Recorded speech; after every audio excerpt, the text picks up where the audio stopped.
कहानी है क्रोध और अपमान। रचना और अमन न्यूयॉर्क एयरपोर्ट से ज्यों ही बाहर निकले ओम उनसे लिपट गया। इतने दिनों के बाद बेटे को देखकर दोनों की आंखें भर आई। तभी उनके सामने एक गाड़ी आकर रुकी।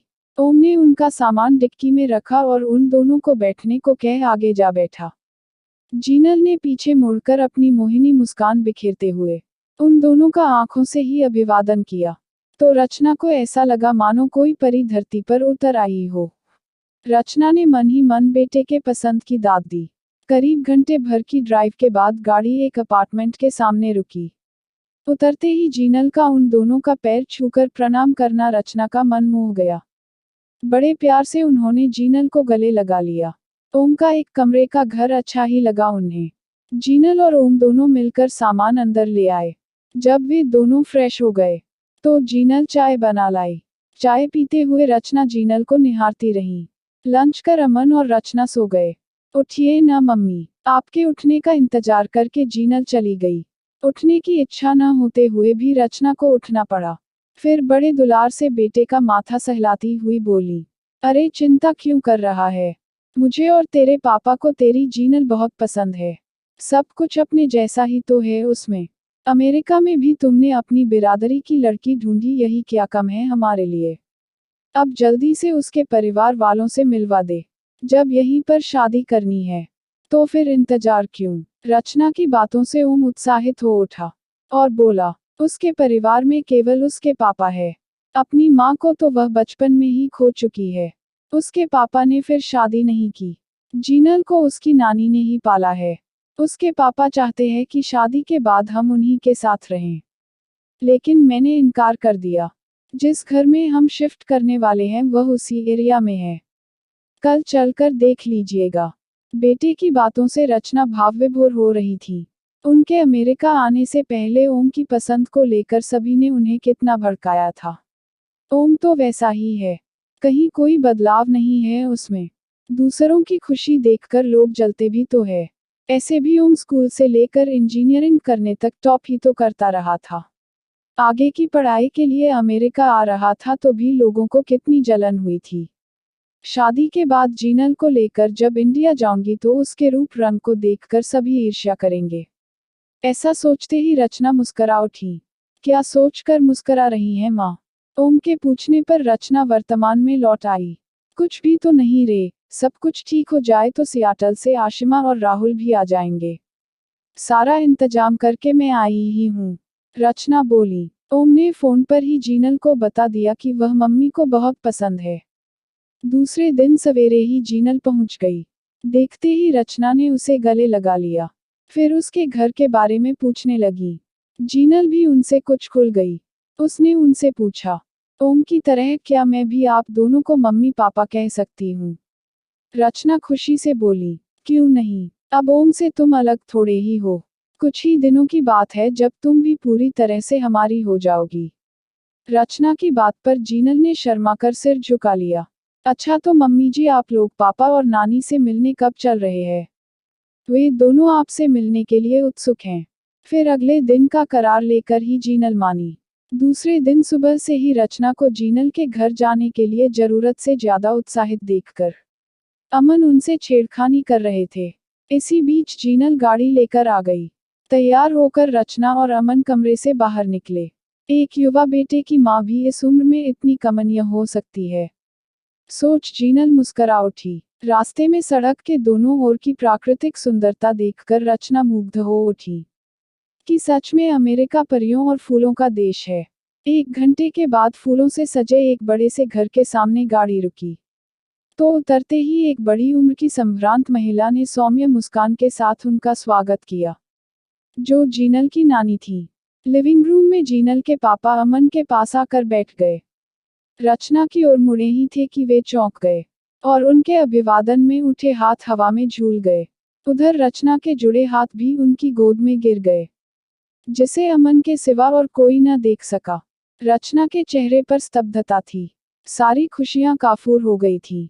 उनकी महीनों की चहचहाट पर अचानक चुप्पी का कोहरा छा गया था। वे असहज होकर सिर को इधर उधर घुमाते हुए अपनी हथेलियों को मसल रही थी। जीनल की नानी ही बोले जा रही थी, माहौल गर्म हो गया था जिसे सहज बनाने का अमन अपनी ओर से पूरा प्रयास कर रहे थे। लंच के समय भी अनमनी सी रचना को देखकर ओम और जीनल हैरान थे कि अचानक इन्हें क्या हो गया। आखिर जीनल की नानी ने रचना को टोक ही दिया। क्या बात है रचना जी, क्या मैं और अरुण आपको पसंद नहीं आए? हमें देखते ही चुप हो गई। आपको हमारी जीनल तो पसंद है न? यह सुनते ही रचना सकुचा तो गई, लेकिन बड़े ही रूखे शब्दों में कहा, ऐसी कोई बात नहीं है। अचानक सिरदर्द होने लगा। कुछ भी कहिए, लेकिन अमेरिका में जन्म लेने के बावजूद जीनल की परवरिश बेमिसाल है।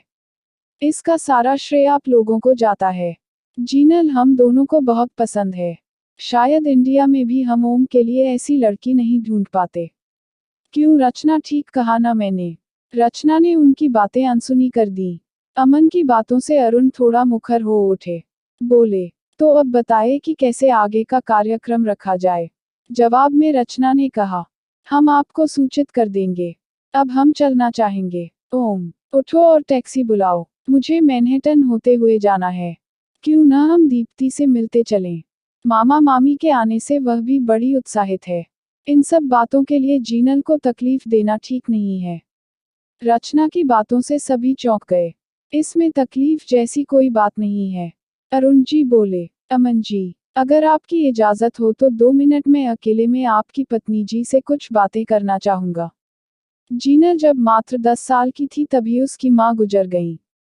अपने कुछ किए गलत कामों का प्रायश्चित करने के लिए सभी के आग्रह करने के बावजूद मैंने दूसरी शादी नहीं की। मैंने अकेले ही माँ बाप दोनों का प्यार, संस्कार देकर उसे पाला है। जब तक मैं रचना जी की सहमति से पूर्ण संतुष्ट नहीं हो जाता, इस रिश्ते के लिए स्वयं को कैसे तैयार कर पाऊंगा? जवाब में अमन का हंसना ही सहमति दे गया। फिर अरुण जी और रचना को छोड़कर बाकी सभी बाहर निकल गए। अरुण रचना के समक्ष जाकर खड़े हो गए और फिर भर आए गले से बोले, रचना, तुमसे छल करने वाला, तुम्हें रुसवा करने वाला तुम्हारे सामने खड़ा है। जो भी सजा दोगी मुझे मंजूर होगी। मेरी बेटी का कोई कसूर नहीं है इसमें।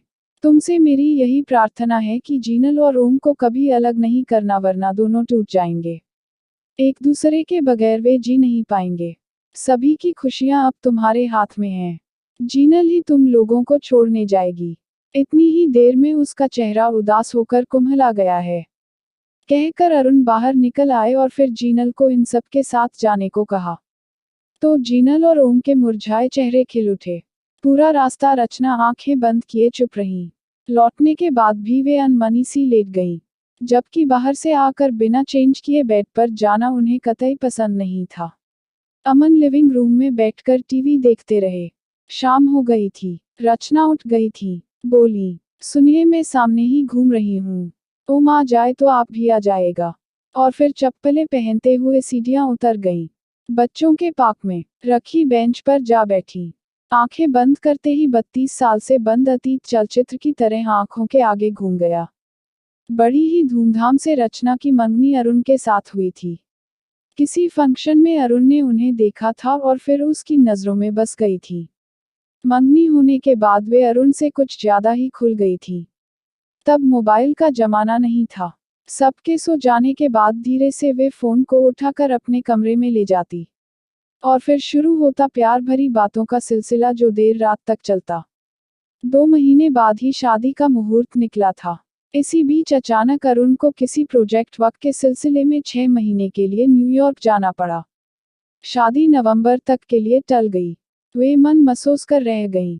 लेकिन अरुण उज्जवल भविष्य के सपनों को आंखों में लिए अमेरिका के लिए रवाना हो गया।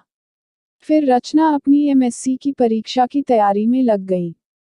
अरुण फिर कभी नहीं लौटा। अमेरिका जाने पर अरुण एक गुजराती परिवार में पेइंग गेस्ट बनकर रहने लगे।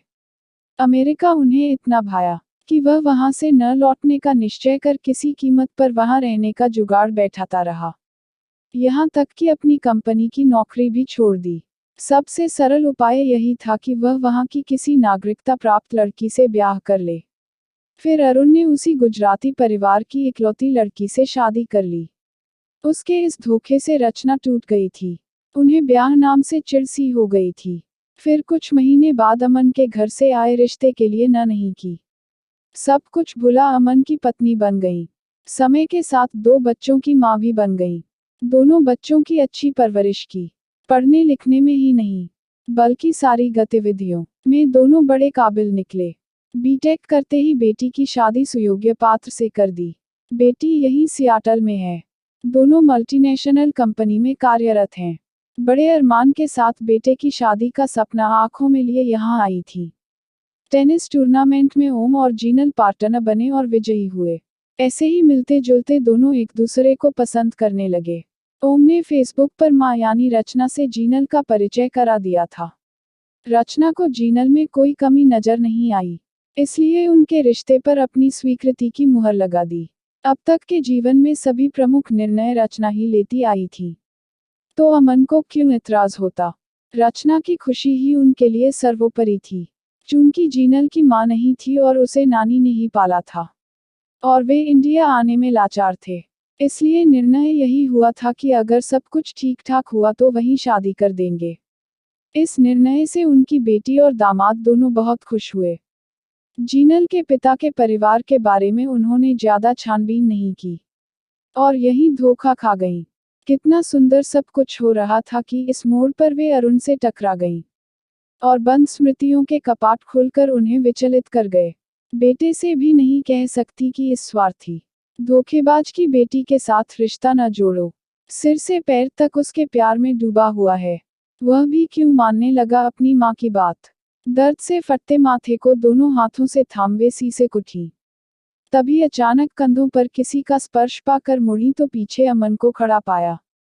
रचना के हाथों को सहलाते हुए वे उनकी बगल में बैठ गए, और बड़े सधे स्वर में कहने लगे, रचना, अंदर से तुम इतनी कमजोर हो, मैंने कभी सोचा न था। इतनी छोटी बात को दिल से लगाए बैठी हो। कुछ सुना था और कुछ अनुमान लगा लिया। अरे अरुण ने तुम्हारे साथ जो किया वह कोई नई बात थोड़े है। यह देश उसे सपनों की मंजिल लगा। जीनल की सुंदरता से साफ पता चलता है कि उसकी माँ कितनी सुंदर रही होगी। वीजा, फिर नागरिकता, रहने को घर, सुंदर पत्नी, सारी सुख सुविधाएं जब उसे इतनी सहजता से मिल गईं तो वह क्या पागल था कि देश लौट आता सिर्फ इसलिए कि उसकी मंगनी हुई है। फिर जीवन में सब कुछ होना पहले से ही निर्धारित रहता है। तुम्हारी ही तो ऐसी सोच है। तुम्हें मेरी बनना था तो ये महाशय तुम्हें कैसे ले जाते। माना कि बहुत सारी सुख सुविधाएं तुम्हें नहीं दे पाया, लेकिन मन में संचित सारे प्यार को अब तक उड़ेलता रहा हूँ। अचानक कल से मम्मी को हो क्या गया है पापा? ओम का यह पूछना मुझे पिसोपेश में डाल गया है। हो सकता है वह सब कुछ समझ भी रहा हो, इतना नासमझ भी तो नहीं है। रचना की आंखों से बहते आंसुओं ने अमन को आगे और कुछ नहीं कहने दिया। कुछ देर बाद आंचल से अपने आंसुओं को पोंछती हुई रचना ने कहा, मैं कल से सोच रही हूँ कि अगर जीनल का जेनेटिक्स भी अपने बाप जैसा हुआ तो यह हमारे बेटे को हमसे छीन लेगी। कितनी निर्ममता से अरुण अपनों को भूल गया था। उसे देखने के लिए माँ बाप की आंखें सारी उम्र तरसती रह गईं, और वह घरजमाई बनकर रह गया। इसकी बेटी ने कहीं मेरे सीधे सादे बेटे को घर जमाई बना लिया तो हम भी बेटे को देखने को तरसते रह जाएंगे। रचना की बातें सुनकर अमन को हंसी आ गई। तभी ओम भी उन दोनों को खोजते हुए वहां आ गया। सकुचाई हुई मम्मी और हंसते हुए पापा को देखकर प्रश्न भरी आंखों से उन्हें देखा। अमन अपने आप को अब रोक नहीं सके और सारी बात बता दी। इतना सुनना था कि ओम छोटे बच्चे की तरह रचना से लिपट गया। बोला, मम्मी, आपके लिए जीनल तो क्या पूरी दुनिया को छोड़ सकता हूँ। इतना ही जाना है आपने अपने बेटे को, फिर आप दोनों को भी मेरे साथ ही रहना है। आप दोनों के लिए ही तो इतना बड़ा घर लिया है। ऐसे भी इंडिया में है ही कौन आप दोनों का, एक घर ही तो है। आराम से अब मेरे पास रहें, बीच बीच में दीदी से भी मिलते रहें। ओम की बातों से रचना के सारे गिले शिकवे दूर हो गए, और फिर से 2 हफ्ते बाद ही बड़ी धूमधाम के साथ ओम और जीनल शादी के बंधन में बंधकर हनीमून के लिए स्विट्जरलैंड चले गए। 1 महीने बाद आने का वादा लेकर बेटी, दामाद एवं नाती सियाटल चले गए। तो अमन ने भी हंसते हुए रचना से कहा, क्यों ना हम भी हनीमून मना लें। हमारी शादी के बाद तो हमारे साथ हमारे पूरे परिवार ने भी हनीमून मनाया था। याद तो होगा तुम्हें, तुमसे मिलने को भी हम तरस कर रह जाते थे। अब बेटे ने विदेश में अवसर दिया है तो हम क्यों चूकें। और फिर अभी हम इतने बूढ़े भी तो नहीं हुए हैं। अमन की बातें सुन रचना मुस्कुरा दी और फिर शर्मा कर अमन से लिपटते हुए अपनी सहमति जता दी। अगर आपको कहानी पसंद आए तो लाइक और शेयर कीजिए और चैनल को सब्सक्राइब करना मत भूलिए।